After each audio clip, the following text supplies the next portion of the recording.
தோன்றிய வேளை சில நொடி நானும் சுவாசிக்கவில்லை. கடவுள் பார்த்த பக்தன் போலே கையும் காலும் ஓடவில்லை.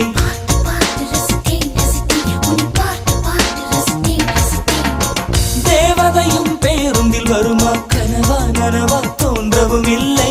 நல்ல வேளை சிறகுகள் இல்லை, நானும் அதனால் நம்பவில்லை. நெற்றி என்ற மேடையிலே ஒற்றை முடியை ஆடவிட்டாள்.